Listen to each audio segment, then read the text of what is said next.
How to Accept Imperfection, a Buddhist Approach the Dharma Journey.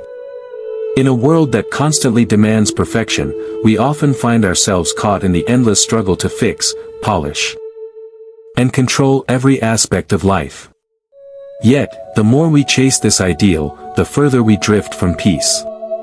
In the Buddhist view, imperfection is not a flaw to erase, but a natural expression of life itself, a reminder that everything is transient, unfinished, and beautifully human. In this episode of the Dharma Journey, we will walk together through the teachings that invite us to soften our grip, to embrace our cracks as part of the whole, and to rest in the gentle truth that nothing needs to be complete to be whole. Imagine sitting in front of a mirror, looking at yourself, but instead of seeing a living, breathing human being, you only notice what's wrong, a faint wrinkle at the corner of your eye, skin that isn't as smooth as in the commercials, a tired look after a long work week. You turn your head slightly, fix your hair, straighten your shoulders, and let out a quiet sigh. At work, you remember that presentation you prepared so carefully, yet still stumbled on one sentence. In your relationship, you recall the words you spoke in a moment of anger, and you wonder why you can't always be gentle and patient. We live in an age where perfection seems like the unspoken ticket to being accepted, loved, and respected. Social media, advertising, and even everyday conversations subtly push us into an endless race, the race to become a flawless version of ourselves. The strange thing is, the harder we try to reach that perfect image, the more empty and exhausted we feel. It's like climbing a mountain whose peak keeps getting higher and farther away, while our legs grow heavier with every step.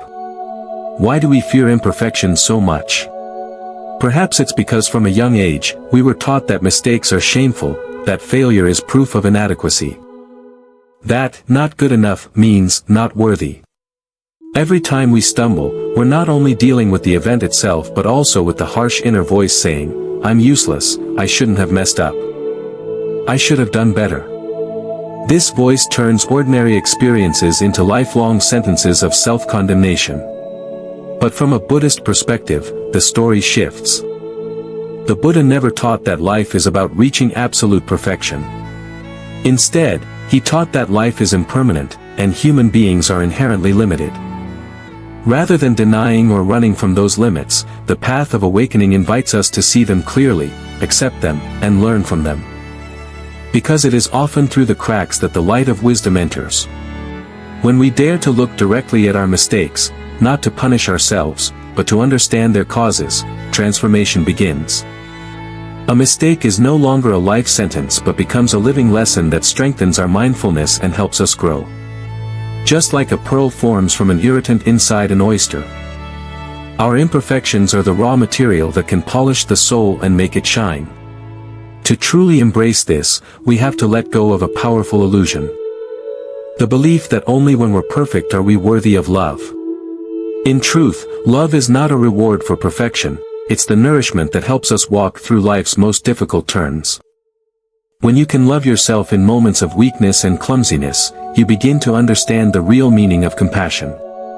Think of a dear friend you cherish. When they make a mistake, do you instantly turn away? Or do you try to comfort them, to help them get back up?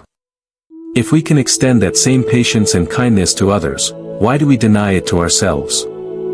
Buddhism teaches that compassion must begin with ourselves, because if we can't embrace our own humanity, we can't offer genuine love to anyone else.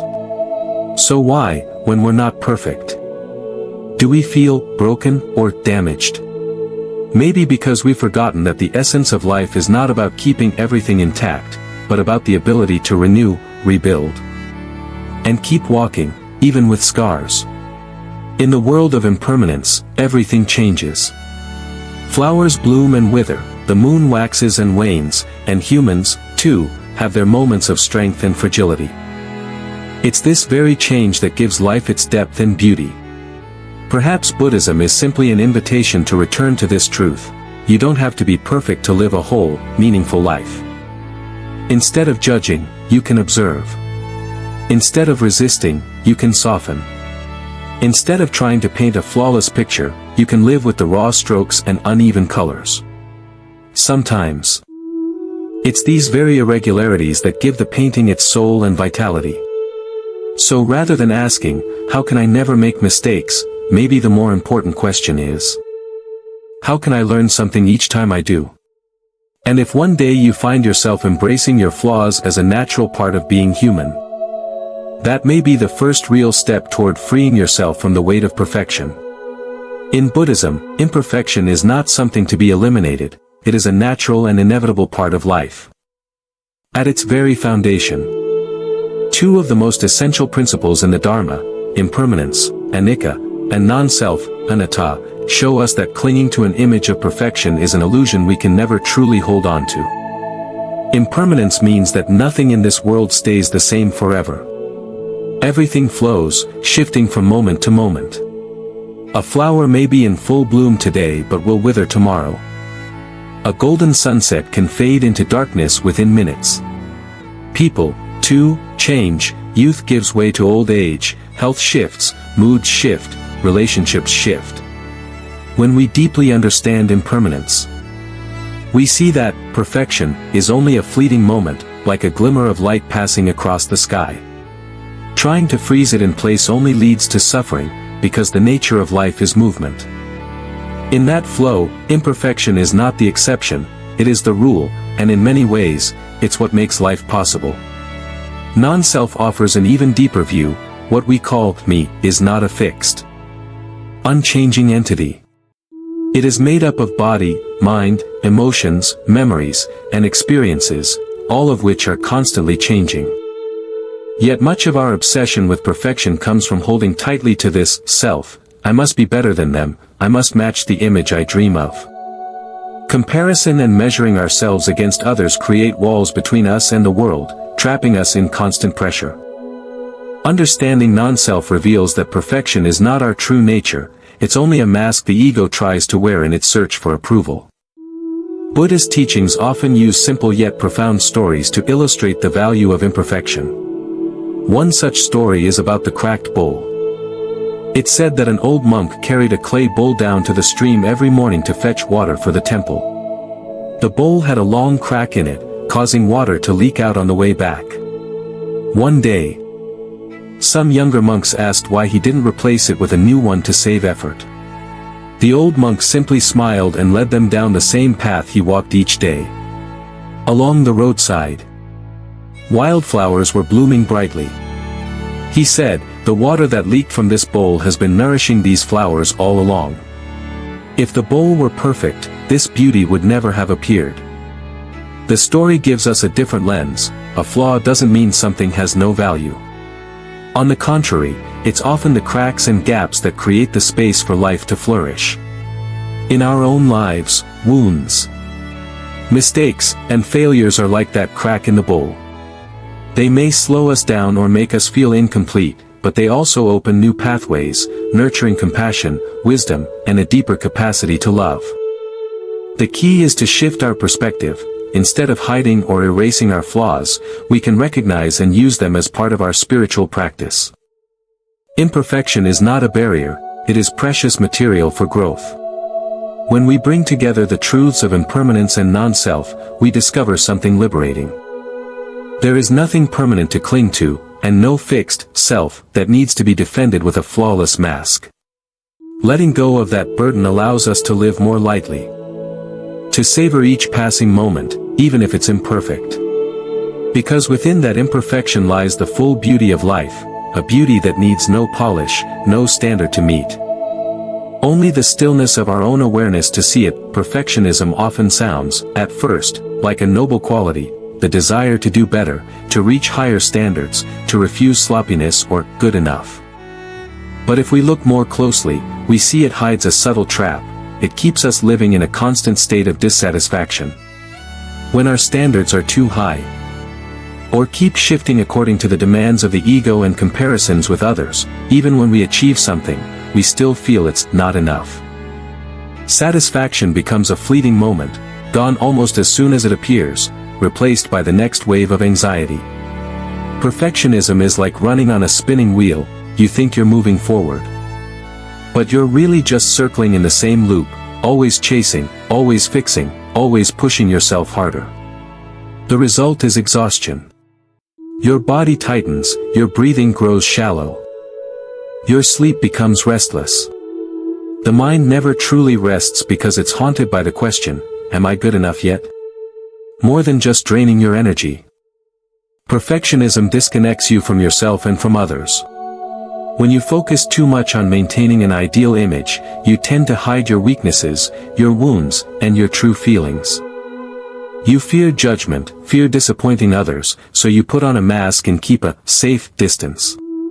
Over time, that distance becomes a wall, and you can end up feeling lonely even in a crowd. In relationships, perfectionism can make you less empathetic and more judgmental. If you don't allow yourself to make mistakes, it becomes harder to accept the mistakes of others. You demand that partners, friends, or co-workers meet your standard, and when they don't, you feel disappointed or even angry. The relationship turns into a competition for who can be more perfect, instead of a safe space where both can simply be themselves. Buddhism has long pointed to the root of this suffering. The root of suffering is attachment. When we are attached to the image of perfection, we suffer not only when we fail to reach it, but also when we have to constantly protect it. The ego becomes fragile, like a glass mirror that shatters with the slightest scratch. We end up pouring our energy into guarding this perfect facade, even though life itself is constantly shifting and challenging it. This attachment is dangerous because it robs us of the ability to enjoy the present. Instead of savoring our achievements, we rush to find flaws to fix. Instead of appreciating ordinary moments, we wait for everything to be just right before allowing ourselves to be happy. But that just right moment almost never arrives, and when it does, it vanishes in a blink. Seen through the lens of mindfulness, perfectionism is really a form of resistance to impermanence. It wants to keep everything in an ideal state forever, something completely against the nature of life. The more we resist impermanence, the more tired we become. The more afraid we are of mistakes. The smaller our world shrinks. The more we cling to a perfect image, the more we lose our authenticity. When dissatisfaction becomes a habit, the heart slowly hardens. We stop laughing easily at little things. We stop tearing up at moments that touch us. Instead, life gets filtered through measurements, comparisons, and invisible rulers we use to judge ourselves and others. Buddhism doesn't tell us to give up effort or to live carelessly.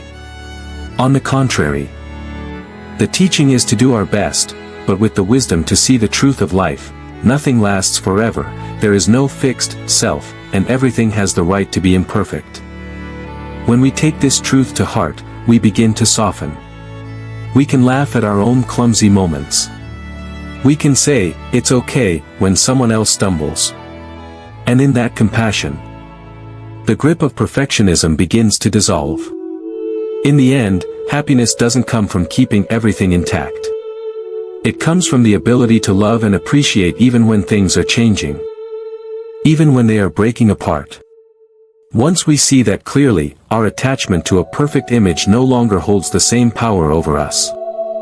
Buddhism doesn't just offer theories about impermanence or non-self, it provides practical tools for living in harmony with our own imperfections and the imperfections of life. These are not magic tricks to erase flaws, but pathways to transform how we see them, so that each crack, each mistake, becomes material for wisdom and compassion. 1. Mindfulness, observing without judgment. Mindfulness is the ability to clearly notice what is happening in your body and mind, right in the present moment, without labeling it as good or bad. When we make mistakes, our reflex is often to criticize ourselves, feel shame, or rush to hide them. But mindfulness teaches us to pause, take a deep breath, and observe the emotions rising, like watching clouds pass across the sky. For example, if you send the wrong email, instead of immediately scolding yourself, "I'm so careless," you can take 5 mindful minutes. Sit still, with your back upright, eyes gently closed. Feel your breath rising and falling in your belly. When your mind starts whispering, "I'm terrible," or "What will they think of me?" simply notice, here is self-criticism. Don't try to push it away. Let it drift past like leaves floating down a river. Mindfulness doesn't erase mistakes, but it keeps them from becoming deep wounds, allowing us to face the issue with clarity instead of reactive negativity. 2. Compassion, treating yourself kindly. In Buddhism, compassion isn't only for others, it's for yourself, too. It's strange. We comfort friends with kind words when they stumble, but speak to ourselves in harsh, cutting tones like, "You're useless." A simple practice. Imagine your best friend just made the exact same mistake you did. What would you say to help them not feel awful? Write those words down.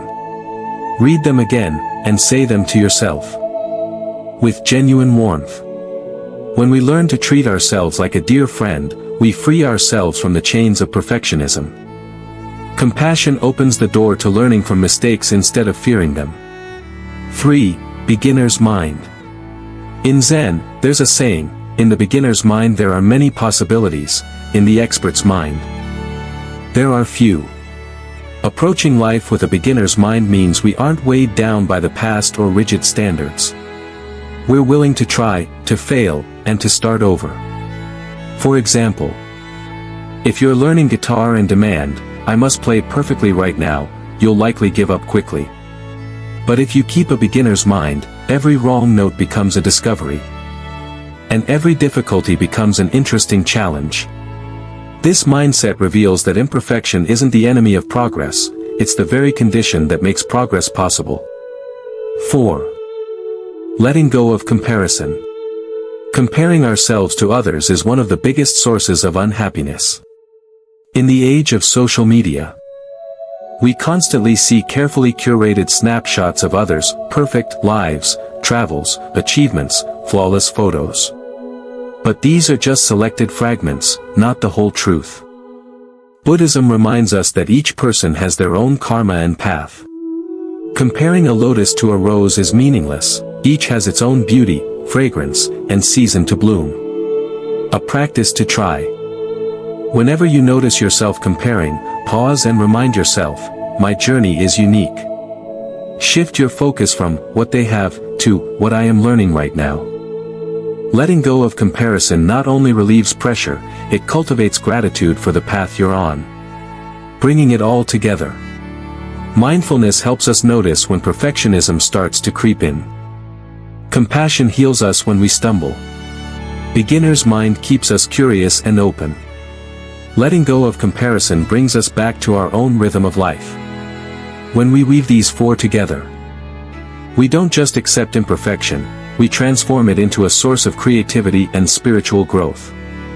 And most of all, we feel the lightness of realizing that we have always been enough, even without being perfect.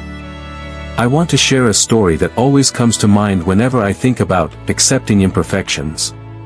A friend of mine, H, works in design. H is the kind of person who is so perfectionistic that it nearly burns him out. Every project, even after the client had already approved it, he would stay late at the office adjusting each pixel, fine-tuning every color, terrified that it still wasn't perfect enough. He lived in a constant loop of pressure, anxiety, and a vague fear, if I'm not at my absolute best, I'll be left behind. Then one day, H made a big mistake. He sent the client a draft file instead of the finished version. At first, he panicked, blamed himself, and almost wanted to disappear.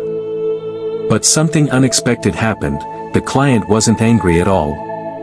They simply said, "It's okay. This version still gives us a clear picture. Just send the final one next time."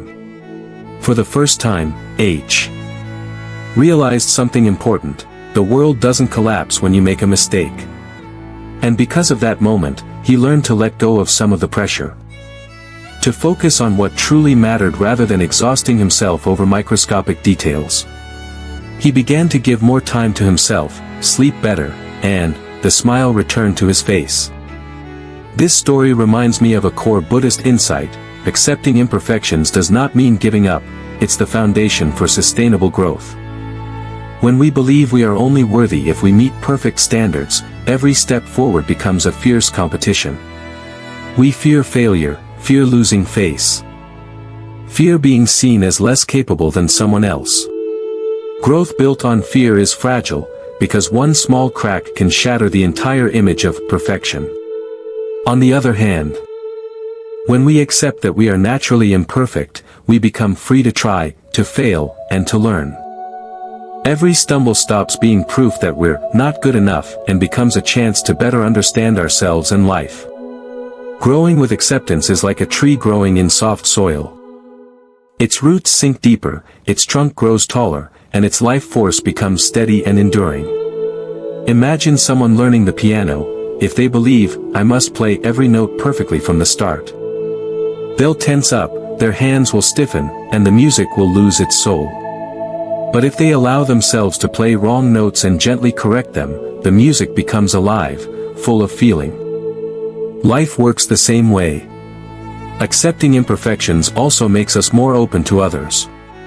When we see that we, too, have our own flaws, we find it easier to forgive mistakes in the people we care about. Relationships deepen and become more authentic, no need to hide behind masks. Buddhism teaches that all phenomena are impermanent.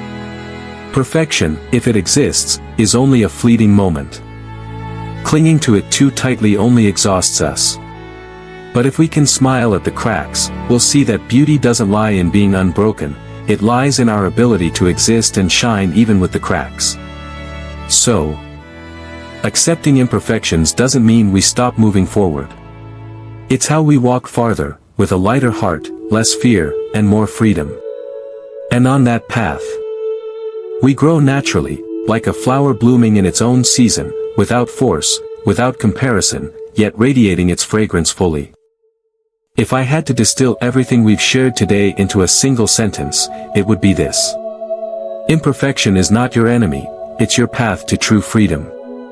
We've spent years, maybe decades, fighting against the parts of ourselves we see as not good enough. We've poured our energy into hiding cracks, constructing a flawless image, hoping that once we achieve it, we'll finally feel loved, accepted, and at peace. But as Buddhism has taught for thousands of years, everything is impermanent, including perfection. No standard lasts forever. And no perfect me image can remain untouched. If we cling to that ideal, we will always live under tension and fear.